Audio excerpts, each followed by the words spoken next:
Hey, good morning. Double checking, making sure my microphone is on. It is, that everybody can hear. How have you been? I have my hot chocolate today. I don't know what you're drinking, but we're going to be talking about rude people. So I sent a note out to my insiders last night, a text message. And if you're not following me on text message, that's the best place to go. 214-214-4995. Add me to your book. I'll add you to my book. I guess it's not really a book. Isn't that what we used to call it? Remember you had like an address book? But anyway, you add me to your phone. I'll add you to my phone. And then we'll be connected by text message. But anyway, I sent out a text message last night and said I was going to be talking about rude behavior this morning. And I asked, is it just me? Maybe I'm reading into this, but since quarantine, people seem to be ruder, and I have a theory about that, and I'm going to talk about that in just a minute. So that is what's going on, and that's what's going on for today. Of course, we've made this show now into a podcast, and it's doing amazing. So thank you. I do need some 5-star reviews. Not 4-star, not 3, 2, or 1. You need some 5-star reviews. Anyway, if you would head over to Apple iTunes and write me a review, that would be awesome. And apparently, it takes a few days for those to show up. So I've had people that have written, here, let me give you the link to the podcast, our Apple podcast. People have, please write a 5-star review. Apparently it takes a while. It takes a couple of days for them to show up. I have somebody that's coming up as a guest on the show, and she wrote a 5-star review and sent me a screenshot of it. But it hasn't shown up on Apple yet, on iTunes. So, hey, Heather. Hot chocolate. You got to get some, Emma. I love hot chocolate. Let me see. Oh, that was that. But yeah, I love hot chocolate. Good morning, Joanne. I love hot chocolate because I make it now with almond milk because I'm like not good with dairy. It gets embarrassing when I have dairy. So I have it almond milk with stevia. So it's sugar-free and it's dairy-free and it's warm and it's cozy and it's cuddly. And I still do the same thing with it that I used to do with my coffee, and I also do with my tea, where I throw an egg in there and whip up an egg, and I also put in some MCT oil. So anything I have in the morning is going to be super powered that way, and I like it. All right, so that worked, but that didn't. I don't know. What's with this too? That's a little bit too high on that side. Anyway, didn't check my makeup before it went on. Hey, Amy. Stressed, but people are awful, thinking they can say anything want to strangers in public, in person, not just on social media. I have a theory about that, Amy. You know what I think it is? I think it's twofold. First of all, we get into this habit of people being, you're anonymous on the internet. And then people started not using aliases and that type of thing, but they're still used to that distance where I can make a rude comment to somebody in New Zealand because I know they're not going to come to Texas and punch me in the nose. So I think part of it has been that we're so used to this anonymity online that it's bleeding over into our personal lives. But I also think it's due to all of us wearing masks now in quarantine and because of the pandemic. And there's that sense of anonymity behind the mask. So I think people tend to be ruder because they are behind a mask. I also think it's because we're a little bit cranky. And also I don't think we're used to being in public anymore. People just don't know how to behave because they've lost practice. So one of the things I'm going to talk about, and there'll be a link in the show notes, is the top 25 manners that every child should know. And just have a review of that for some adults that I know as well. So we have that going on. Like I said, we've converted the show into a podcast. In 2 hours, I'm being interviewed on the Millionaire Messenger show. Then at 1 o'clock my time, which is in 5 hours, I'm interviewing Brenda Garcia, who is a Hollywood stunt woman, and going to talk to her about keeping her faith in SoCal, in the industry, and working in movies. And she's been at a ton of stuff. I started looking at her IMDb and went, oh, I've seen that. Oh, I've seen that. And then I looked at her stunt woman reel and I went, oh, I watched that show. I've seen her. And so now she's switching over into acting as well. So it's going to be fascinating. Her and I were supposed to do like a pre-interview chat last week. And those are normally I schedule 15 minutes for them, but I say they're going to be 15 minutes. They normally run 20 or 25. We were on the phone, or we were on Zoom for, I think, an hour and a half. So that'll be fun. Plus, if you're a cappuccino, what I'm going to be doing is these interviews will end, and that will be the podcast, and that will be what will go out live on my YouTube channel. But then I'll continue to record an after the show with whatever guests that I have, and that will be for cappuccino members. So that will go inside your membership.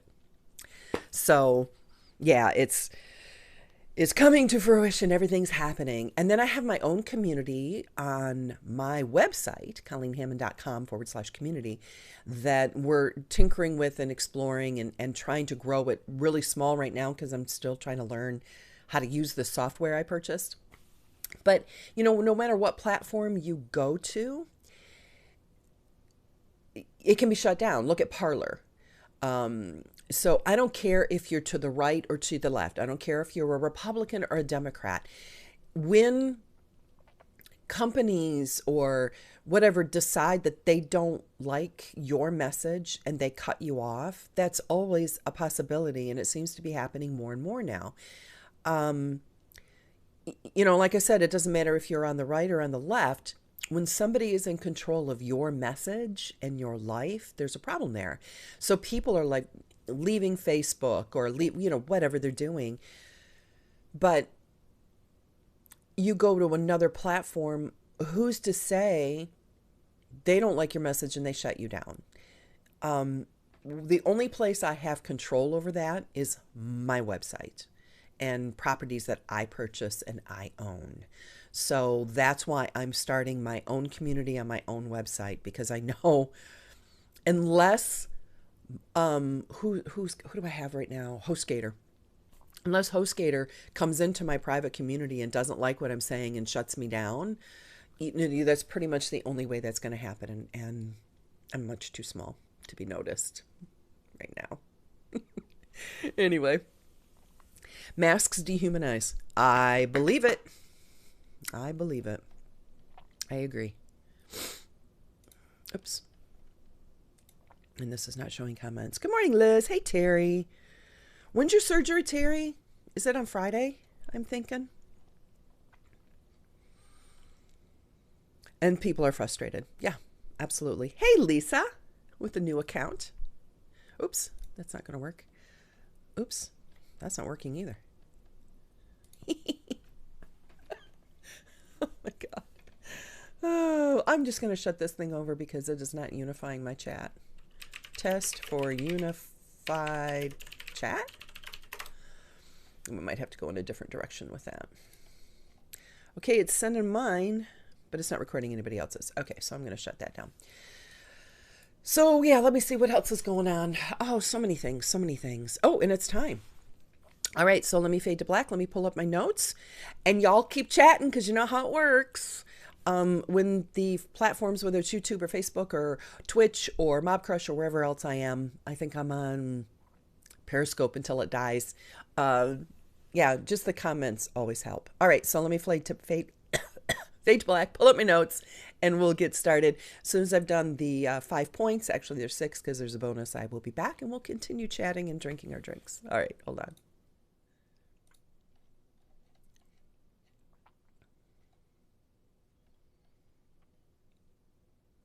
Oops.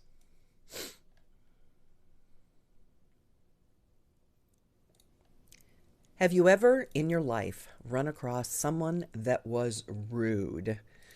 And do you think it's gotten worse since quarantine and we're behind masks? Or maybe people are more frustrated. I don't know, but it just doesn't seem like people are even trying to be nice anymore.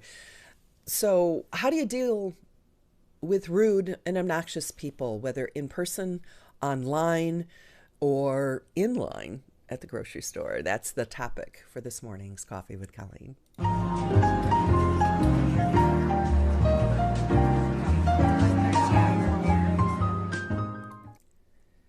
Good morning. We're recording this in the morning, and welcome to Coffee with Colleen. This is your first time joining us. I am a former on-camera meteorologist for the Weather Channel and network news anchor. Also had my own talk show, so that's why I'm looking forward to interviewing people on the podcast. Anyway, I have converted all of that and have been working as an image consultant and stylist and personal brand strategist for 35 years. I mean, a long time. And worked with people from moms and business owners all the way up to advising a recent presidential candidate. So I love helping other people look and feel amazing, because when you know exactly what you're going to wear and walk out the door with confidence, the rest of the day just seems to go better. So hopefully, as that rest of the day is going better, you're not having to deal with rude and obnoxious people. And we were talking in the pre-show a little bit about masks. Have masks dehumanize people? You know, it's my theory is that people have been online and hiding behind anonymity online for so long, where you can make a comment, or someone can make a comment from you from halfway around the world, knowing that you're not going to show up in their doorstep and punch them in the nose. So it used to just be online with people with anonymous names. Now it's gone. Yeah, people are online using their real names. And there's people I know from church, for heaven's sakes, and I see some of this stuff they say online. I'm like, gracious, that's not very Christian. So it used to be rude with anonymity, but it's carried over into everyday life. And I think, or I wonder, that being behind a mask allows somebody to maintain their anonymity to a certain extent. And I wonder if it's people are frustrated, they're angry, they're irritable, or they're so used to being alone in their homes, they forgot how to deal with people. So I do have a video, the top 25 manners for every child, toddler, or adult that they should learn. And the link to that will be in the show notes. It's one of my most popular videos on my YouTube channel. And I recommend going and giving it a listen, because I think we have to get back into that. I also know that television is an issue because people will see things on TV and they think it's real.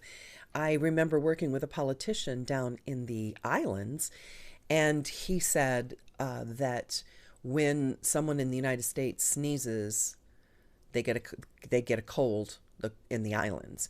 And I think what he said was the worst thing that ever happened for them is when they've got satellite television and cable television and started watching television shows from around the world, but especially the United States, because people emulate and they want to be Western. And these are his words. They want to be Western.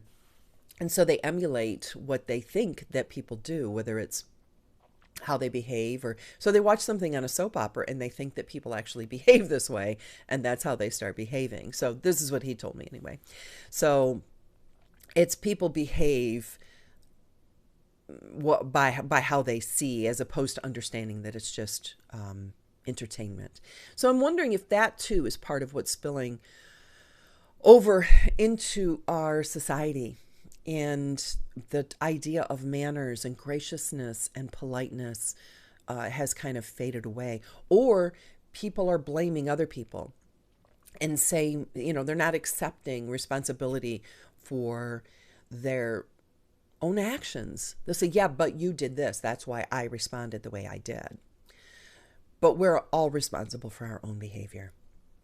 They are responsible for their behavior. You are responsible for your behavior. I am responsible for my behavior. So never letting their words or their volume or their actions provoke us into a response that's different than who we are deep down inside as a human being.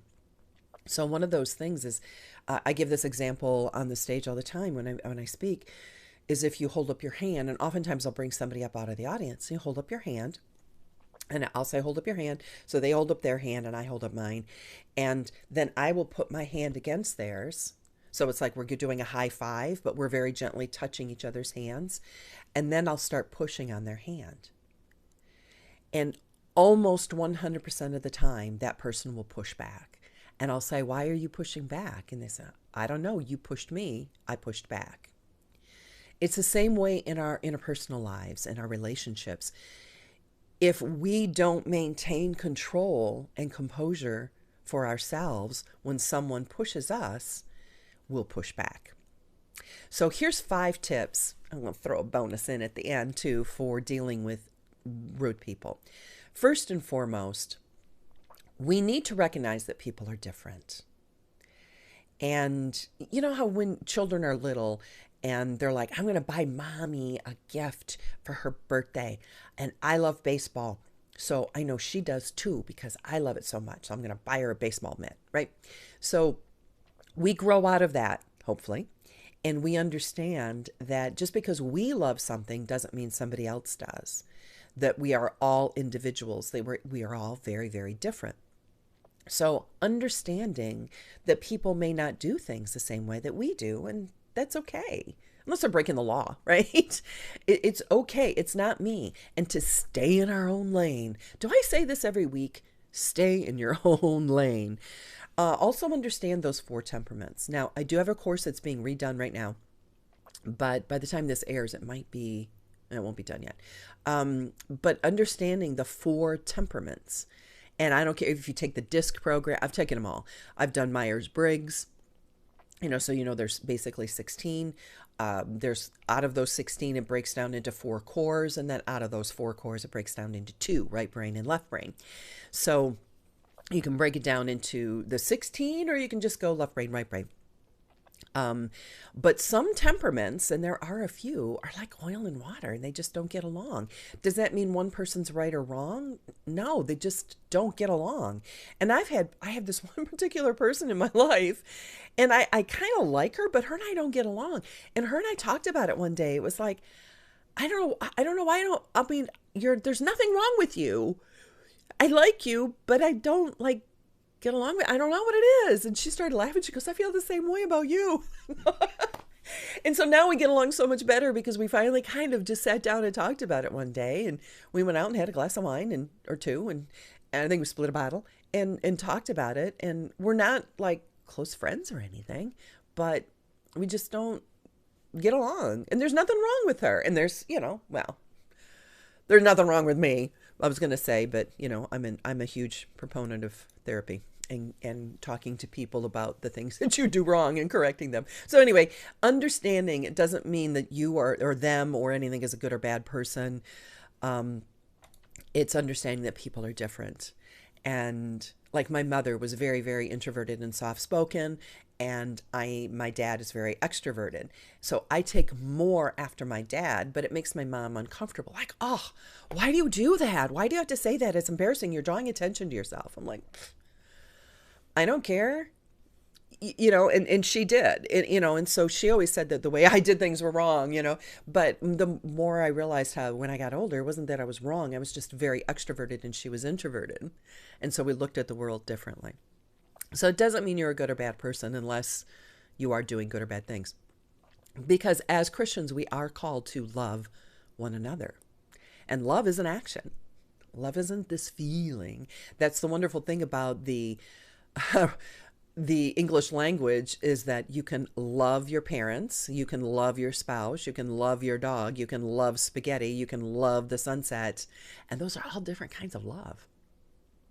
C.S. Lewis wrote that wonderful book on the types of love. So understanding that love truly is what we're talking about is being a good Samaritan, and that action of understanding people and being okay that they're in their lane and you are in yours. So that's the most important thing. Number 1, dealing with rude people is understanding that they may just be going through something, or that may be their temperament. They may be different than us. Number 2, don't join their drama. Don't do it. Because this is one of the most powerful statements. Hurt people hurt people. So when somebody is wounded inside, for whatever reason, it may be something that just happened, it may be a long-going issue. If they're hurt, they will lash out. Now, if you have a pet, you know that if a pet is wounded and you try to help them, they may growl at you because they're hurt and they get defensive. It's the same way with human beings. When people are hurt, they tend to hurt other people. So recognize that in your own life as well, that when you're hurt about something or you're dealing with something or you're angry, that may spill over into other words and actions that you may do too. So you want to empathize with another person. So sympathy and empathy. Sympathy is feeling compassion, sorrow, or pity for the hardships that another person has encountered. Empathy is when you put yourself in their shoes. And if you're in any way an empath and you can feel other people's emotions, it's very exhausting, because I'm empathic and it's very exhausting. But the ability to put yourself in somebody else's shoes for a moment, and especially if you're having a knee-jerk response to their behavior, try to look at it from their point of view and like, maybe they're going through something. And you may be tempted to say something in reply, but if you pause and say, especially if you know the person, if you can pause and say, are you okay? It's that pattern interrupt. So if they're rah, rah, having a fit, and instead of like, geez, calm down, replying in kind because we're drawn into those emotions, take a deep breath. Sit back into your own calmness and your peace and reach out and say, you okay? It's not normal behavior for you. Maybe it is, who knows? But understanding and using that Oreo cookie method that I talk about all the time. Compliment, suggestion, compliment. Are you okay? I just really care about you, and you like that emotion and those words are not really typical for you. Is there something going on that I can help you with? And by using that pattern interrupt, by changing your speed, your level, your tone, and the words that you're saying, you're disengaged. You're empathizing with their situation. You're sympathizing with their situation. You've engaged in a pattern interrupt where you're not going to get pulled into their situation, and you're expressing care and concern. It could be their bad day and that led them to blow. They may apologize. And if not, if they maintain that, then move on. I have someone coming up in a couple of weeks as a guest that's going to talk about boundaries and exactly how to set boundaries with people, especially toxic people, and especially if you're in relationship with these people and you can't get out of it. So that's in an upcoming episode, so make sure you check that out. Number 3, look inwardly as to why you're so upset by what they do. And this one's tough. This one's tough because sometimes we see something in another person that is a reflection of what we don't like about ourselves. Or maybe it could be that you're jealous of this person or their success or their position or their relationship or their new car or whatever. But sometimes what we don't like in other people is something that we see that we don't like about ourselves. Or they could just be a jerk. Let's be real. So do an inward check. Why is this person upset me so much? Why is it that every time around that person, and do some silent soul searching. You just have to admit this to the person in the mirror, not to anybody else unless you want to. But what about them is so upsetting to you? They do this. Okay, is that something I do? Or is that how somebody treated me when I was little? And I've developed this aversion to men with beards who speak loudly and smoke a cigar. Dig deep. It could be something that happened to you in your past, which is why that other person is triggering you. Or it could be that they're exhibiting behavior that you maybe don't like about yourself, or they could be a jerk. And it's just like, okay, set that boundary. Go listen to the boundary show. Number 4, always maintain your manners, because rudeness is contagious. And when we're pushed, we push back. It was that whole hand example, right? So good manners are actually virtues. Aristotle said manners are morally good inner character traits that we exhibit in an outward manner. So there's really no such thing as company manners, because manners are your character. It's a virtue. And I'm not going to get in a lot to it. Just go watch that video that I have on YouTube. If you look in the show notes, the link will be in the show notes. If not, they're the 25 manners for kids, toddlers, and adults. Now, I don't say kids. I always say children, because I used to raise goats, and kids are baby goats, and we had kids on the ranch and we had children on the ranch. So, but SEO on children didn't work. So it's called 25 manners for kids, toddlers, and adults. So I'm not going to, like I said, I'm not going to dive deep because I go into it in that, but one of the things is when people are rude and you offer them that extra kindness, those emotions are contagious. So it could be what they need to help them calm down. And again, maybe something just happened and you're maintaining your composure and being kind to them may be exactly what they need to turn things around. And then again, if you have somebody in your life that's consistently rude, then go listen to the show that we have on setting boundaries.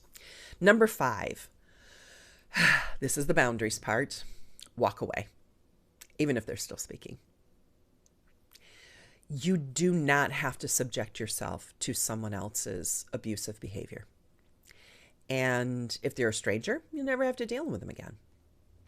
If they're a friend of a colleague, you, by setting that boundary, will let them know, if you do this, I will walk away. If you say this, I will walk away. That's part of setting your boundaries. So if they're a friend or a colleague at work, they'll learn that when they say or do these things, this is your behavior. Their behavior is going to elicit that response from you. And maybe it'll prompt them to be nicer next time. But you are not required to take that abuse. And if you choose to stand there and take the abuse, don't turn around and make yourself a martyr and like, look at what a wonderful person I am. I let them speak to me that way, right? If you choose to do that, then that is your choice. But then you can't turn around and complain about it later. You know what I mean? So tough love. You know I love you, but I'm just saying, you don't have to take it. If you do choose to take it, don't turn around and say, that person at the store was so rude to me and they this and they that. Why didn't you walk away? Well, I didn't want to lose my spot in line. That was a choice you made. I would have chosen to lose my place in line. I would not let anybody speak to me that way. So that's a choice you made. You chose to let them speak to you that way because you chose not to get out of line. Again, we are all responsible for our own actions. All right, here's the number 6 little bonus thing. And this one's really good. It's good in all areas of your life. Take the word you out of your vocabulary. Take a deep breath and step back. And think about how this, if people said this to you, how would you feel? You always do say, you always say that. Whenever I come into the room, you always say that. You. It's a very accusatory, it's like the word why. Why? It's a very accusatory word that puts people on the defensive. Why did you do that? Oh, especially if why and you go together, then that's something. When you do this, I feel this way, and I will walk out of the room, hang up the phone, get out of the car, whatever. So those are that's miniature boundaries. When you do this, I feel this and I will do this. So that's kind of a mini boundary. But when you use the word you, it's an accusatory. So back that up and say, ouch. Right now, I feel hurt, attacked. You know, so if it's somebody in your personal life, taking the word you out of your vocabulary and the word why out of your vocabulary and bring it back to you personally, your feelings, and take responsibility for your behavior and your feelings. So it's kind of akin to that pattern interrupt when somebody's blowing and you choose not to buy into their emotions or get caught up in their emotions, and instead you're like, whoa, are you okay? Going through something? Okay, I feel this frustration coming from you, and it's kind of bruising me. So if you can bring it back to you, your personal feelings, and don't take it personal, because again, they may just be going through something, or they just may be a jerk. But don't be selfish about it and say, and like, oh, they're doing it because I'm in the room, or they always do this to me, or whatever. Take you personally out of it. Take your expectations out of it. And expecting certain behaviors from other people that they aren't able to do is setting yourself up for disappointment and frustration. So again, take that word you out, because you is kind of pointing your finger, and anytime you point a finger, 3 are pointing back at yourself. All right. So hopefully those tips were helpful for you. And if you like this, make sure you're following the podcast. If you would rather view this on YouTube, we have the exact same show over on YouTube, but it's in visual form if you like that better. And make sure you give us, a thumbs up if you're on social media. And we really would appreciate some reviews, because we are a new podcast. And right now we're like in obscurity. We're not even the top 300 anyplace in those. Reviews really do help us. All right. Take care. God bless. And next week, what are we covering next week? I think on next week's show is going to be the Hollywood stunt woman, and talking about how she maintains her faith in a very interesting, shall we say, industry. All right.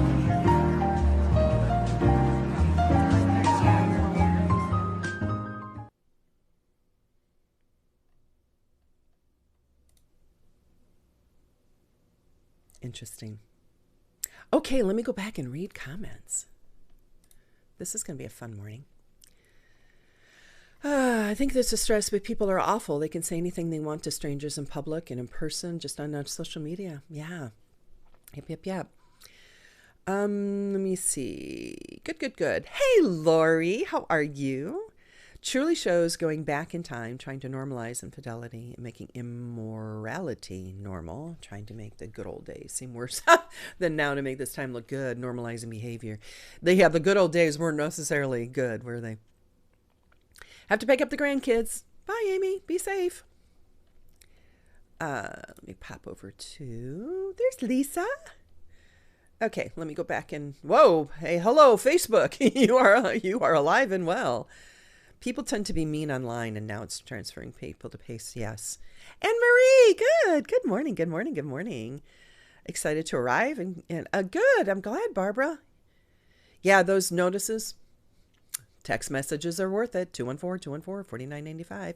Can you imagine people being brave enough to accost each other at the park and grocery stores like they do now 10 months ago? No, I really don't, Emma. I think that's a really good point. I think people have become very emboldened in their bold rudeness.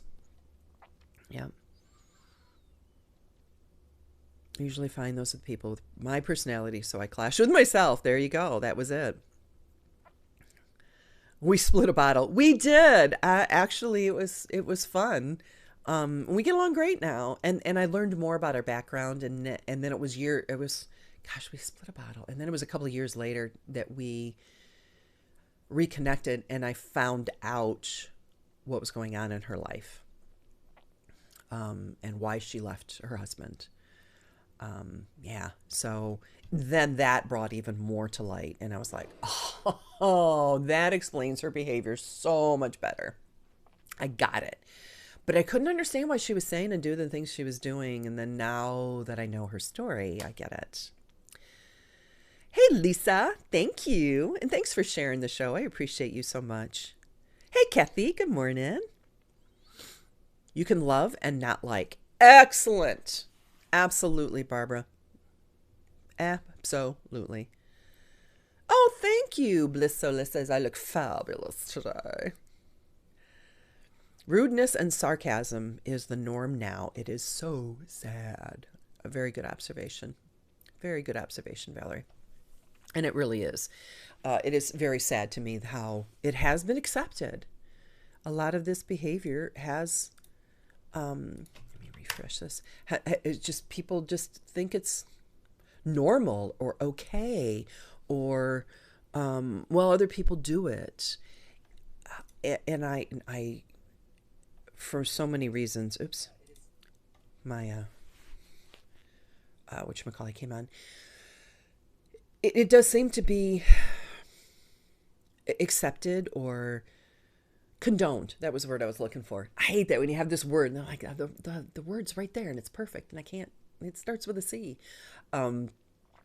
People seem to condone this type of behavior, or you get into the, gosh, what, I don't want to call it like a movement or anything. The whole idea, let's call it that, the idea of I am woman, hear me roar. Now, y'all know me well enough to know that I am woman, hear me roar, and I'm okay with that. I'm an ENTJ, if you know anything about that. And I think like 0.2% of women are ENTJs. So I'm definitely in a minority. 2% of people overall are ENTJs. So if you do Myers-Briggs, if you do DISC, I am a high D, like off the charts D, with some I in there. And if you do the choleric melancholic, that one, I am a very high choleric, with a little bit of sanguine thrown in there. So I'm a very strong, opinionated personality, shall we say. But I remember decades ago, I did Mary Kay, and I did very well at it. And I got the chance to meet Mary Kay Ash herself. Now, you look at this woman who came up in the 50s and the 60s and started her own company in the 60s and was extremely successful. She was not a witch. One of her sayings was, you want to have, or maybe it was Zig Ziglar. Anyway, to tact and class, and she was amazing. But she said, you want to have the ability, develop the ability to tell someone where to go and have them enjoy the trip. And basically, like, tell somebody to go to HE double toothpicks, and have them enjoy the trip. So you don't have to be a witch about things. You don't have to be mean and rude to exhibit strength.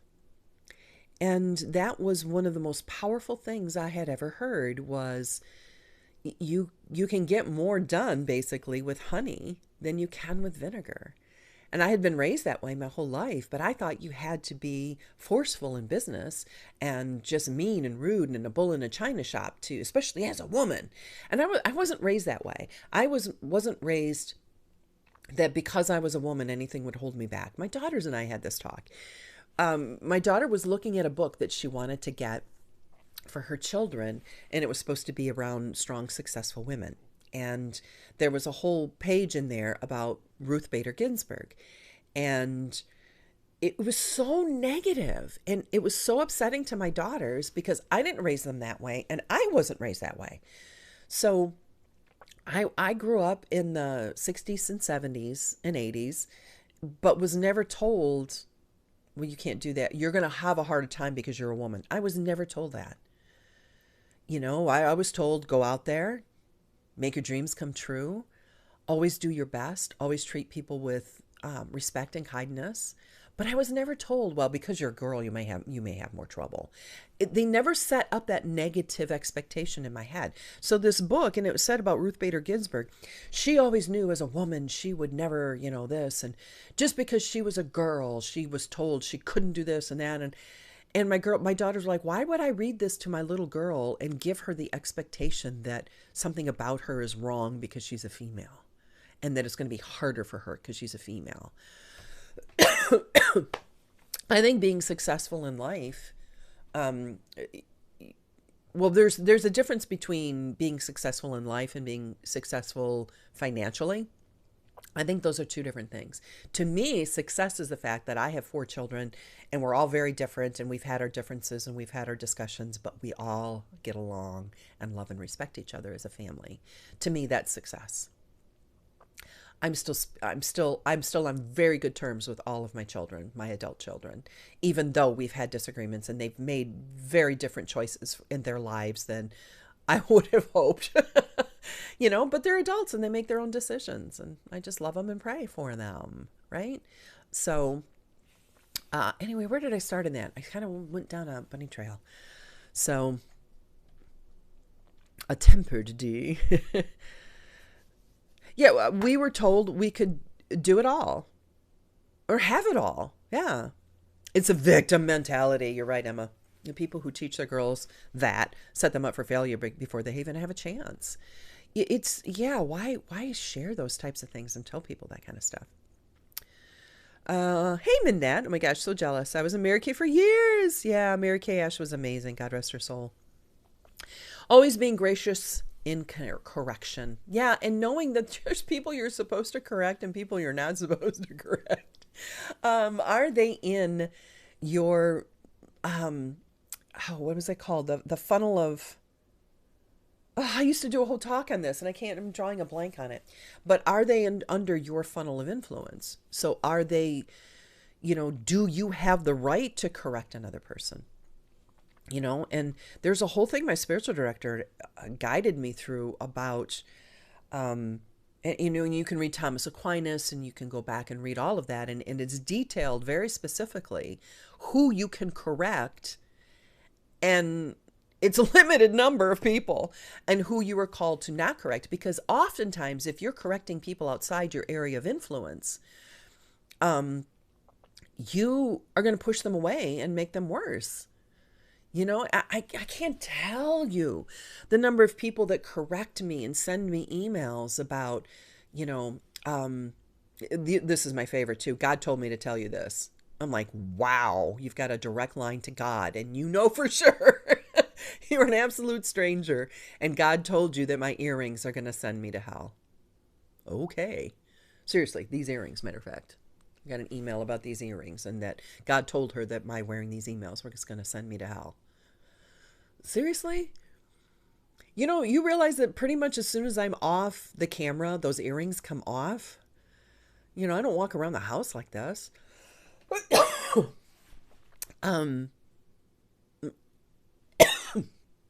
Anyway, it goes back to the proper use of correction. That male attitude is still proposed as strength in women. I know we need more women to stand up to that way of being in business. I totally agree. It's not a weakness to be a woman. And when you study, I'm trying to get Chris Voss on the show. I want him on the show so bad. He is he has his own business now, but he's a former negotiator. So he's worked with hostage negotiations. He's worked with terrorists to get in there and negotiate. And when you read through and look at all of the best ways to engage in hostage negotiation and that type of thing, they're all, you could say they're feminine traits in communication. Nothing's a bull in a china shop. So it's very frustrating for me when women feel that they have to be an absolute witch to be successful. And what's funny is that the women I know from even 3, 4, 5 years ago that I would be sitting next to at conferences, nobody wants to do a partnership and go into a JV partnership, or nobody wants to do business with somebody who's mean. you know? So there's nothing wrong with standing up for yourself. I'm not saying to roll over, but there's nothing wrong with being nice and gracious and classy and tactful. It's a strength and it's an art. And it can be learned. That's what I like about, yeah. Thank you, Valerie. Yeah, I love these earrings. These are my all-time favorite earrings. And I'm trying to like replicate them in different types of earrings. I just like the shape. They work. The shape works for my face and my features. The length is just right. I like them so much. So thank you. Thank you. I think they're fabulous. Absolutely. Somebody's trying to log onto the program. She said she can't find it. So yeah, I'm doing an interview with a multimillionaire, and she trains people on how to be a millionaire. And her and I have known each other for years. I just realized who she was. It's funny. She goes, I've been following you for years. And then it wasn't until I looked into her background and I saw her name. Well, there's a different name. But anyway, I went, oh my gosh, I met you eons ago. And that's one of the things, is being gracious. Knowing what you want and being okay with what you want and go after what you want. But you don't have to be mean. If Minette said, if women would just be women and men would be men, we'd have such fantastic qualities with our own gender. We don't need to be like everyone else.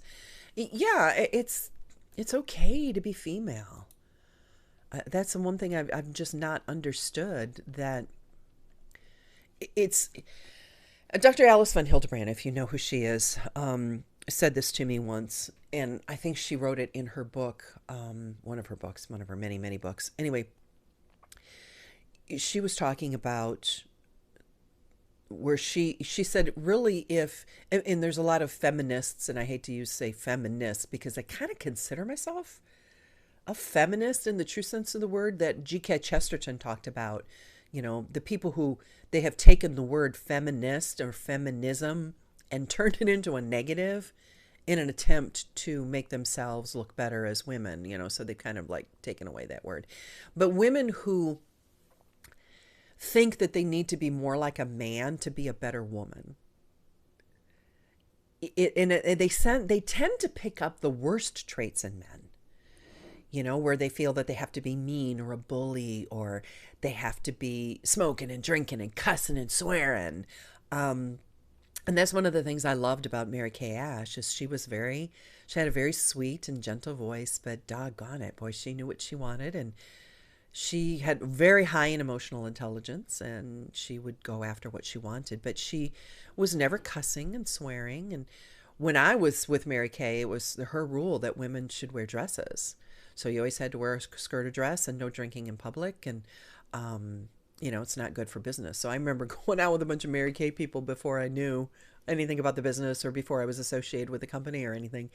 And I was wearing pants, I was wearing trousers, and I had a couple of glasses of wine. I looked around the table, nobody else was drinking. I thought, well, that's kind of odd.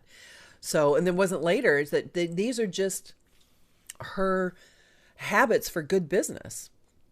And now we know, the scientific studies are all showing that women wearing dresses is the new power suit.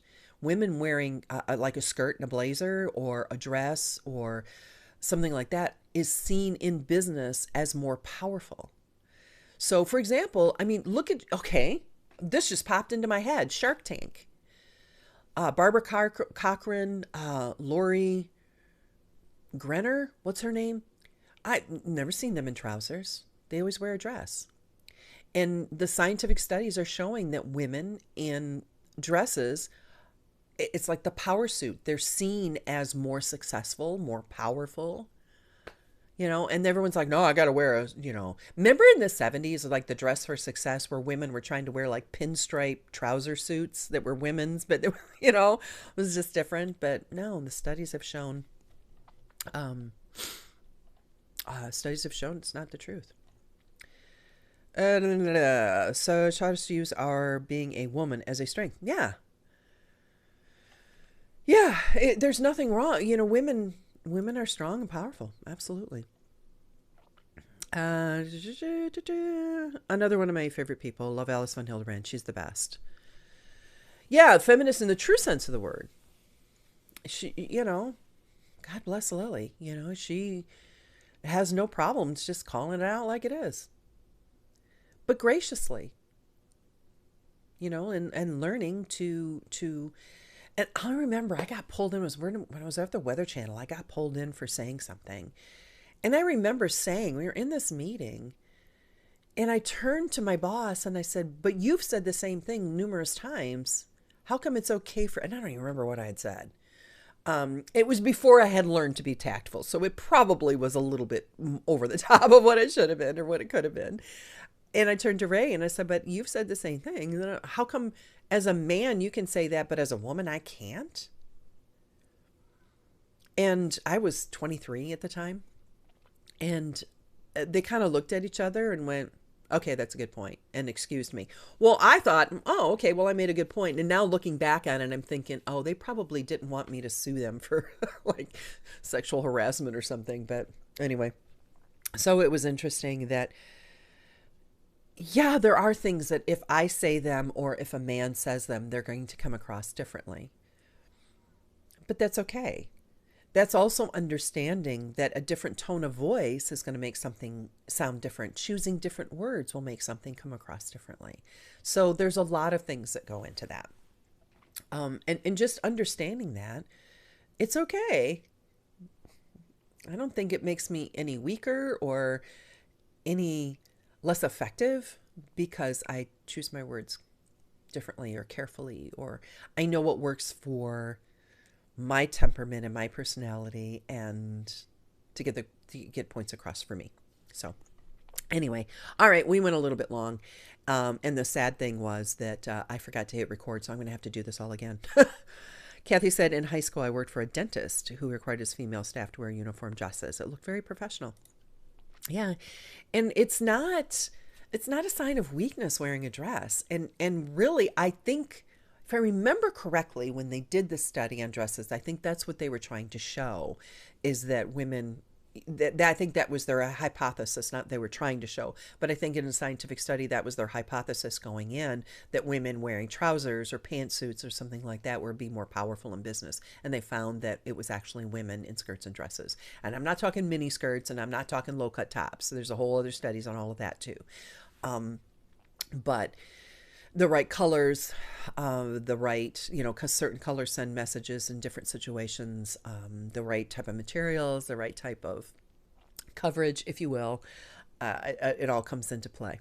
And it's all very scientifically backed and based. So anyway, I need to pop out of here so I can go decide what I want to do about this show and get ready I've got a couple of interviews coming up today. And of course, this evening, I am meeting with my Style Academy clients, and we're talking about style personalities and color and getting ready for next week. Next week's the big week because we dip into personal color and picking out the right color clothing for your skin and hair and eyes and all that kind of stuff. So next week's going to be big.